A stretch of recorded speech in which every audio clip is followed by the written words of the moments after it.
Stop scrolling. Give me 2 minutes of your time, and who knows, it might change your life. I'm not gonna get you to subscribe or like or whatever. If this resonates with you, stick around. If not, keep scrolling. Today in this video, I'm gonna talk about discernment and how important it is to use discernment when we're scrolling through TikTok like you are right now. Well, how do you do that? How do you know what's true and what's not? We've been conditioned, all of us, since we were born, told what's right for us. But when it comes down to it, only we know what's right and best for us. Only we know what our sole purpose is. Once we gain a good level of discernment, we can start to filter out a lot of our beliefs are based around lies. So once we start to evaluate this and open our mind, the lies become more clear. As you strip away these things that don't serve you anymore, that serve your higher self anymore, and create real stability in your life.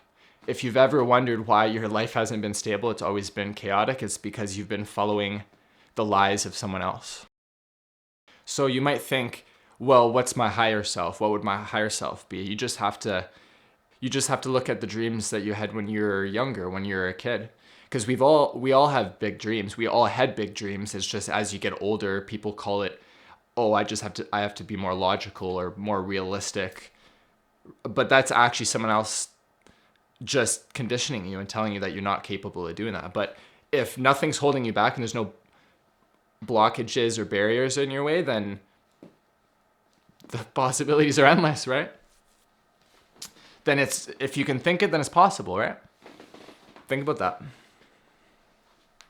A lot of the times, the things that we hold so close to our hearts or the things that we think fulfill us, and a lot of it could be material stuff, we're sold on this false belief that you have to work hard, and if you do it long enough, then you'll be rewarded, and everything that you buy is gonna fill that happiness for you. Think about how much more bitter the older folks are than the younger folks. Why do you think that is? It's because they're not happy. Why aren't they happy? The system wasn't built for them to be happy. That's why. So you have to start realizing that the system is not here for you. They're just here to profit and control you. That's it. It's very simple. And they're controlling you by manipulating you and feeding you lies and making you live in fear. So we start to attach these material ideas and beliefs that we think make us happy. We attach it to a part of us. This is who we are. So the things that no longer serve us anymore, and it could be people, it could be things, it could be ideas, beliefs, all the way from, you have to go all the way back, even the household you were raised in, the parents that raised you, the schools you went to, the jobs you had, the news you watched, the country you lived in, the politics, all of it.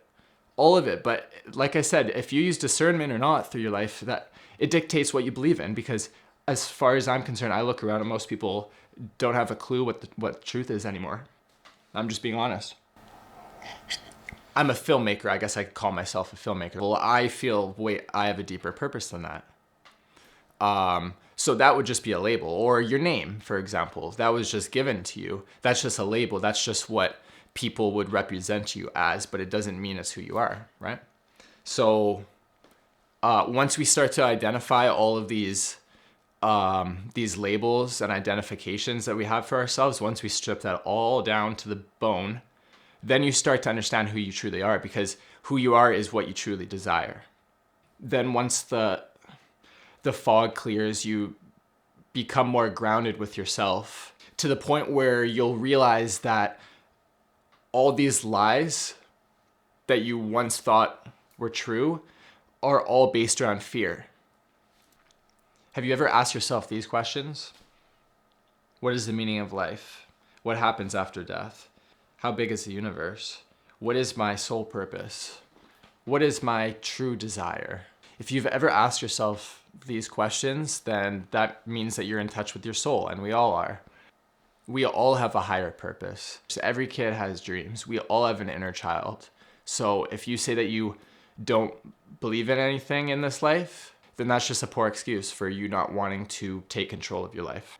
but you have to wake up to new ideas, to the endless possibility that is your life. So remember these words: if you're not changing, you're choosing.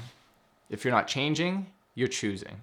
You have to open your mind to the possibility that anything is possible so you can manifest that into your reality. So let's talk about some specific examples of what discernment would look like. Some signs that you have good levels of discernment. Feeling or reading people's energies well. Being able to know when someone's bullshitting or BSing you. You have a good gut feeling, good intuition. Being able to trust yourself enough to make decisions or feel when things aren't right or when they are. You have a heightened sense of that. You're misunderstood a lot. You kind of have to go against what most people think or say or believe. You tend to kind of go against the grain. That different kid, that weird kid, that loner kid. You don't have many people around you because a lot of people don't understand you.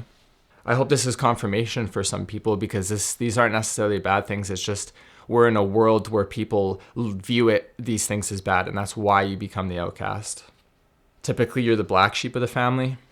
You're kind of the odd one out. Having a heightened level of empathy toward other people and their feelings.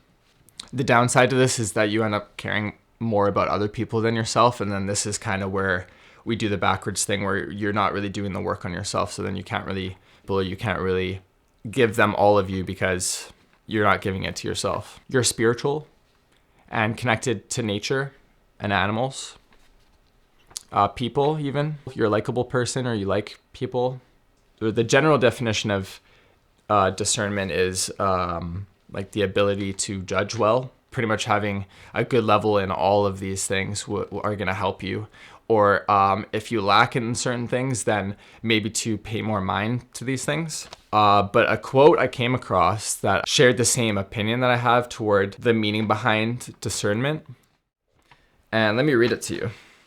Discernment is a process and is an intentional way of discovering how God is leading you to be the person you were meant to be. So doesn't that sound like if you can nail all these things, it would align you with basically what you always have dreamed about. Not only do you need a level of discernment within yourself, but also trusting God's plan. I really hope this helped. Please let me know in the comments if any of this resonated with you guys, and really hope I'm getting through to some people and this is really helping. Okay? All right. Love you guys. Have a good day. Peace.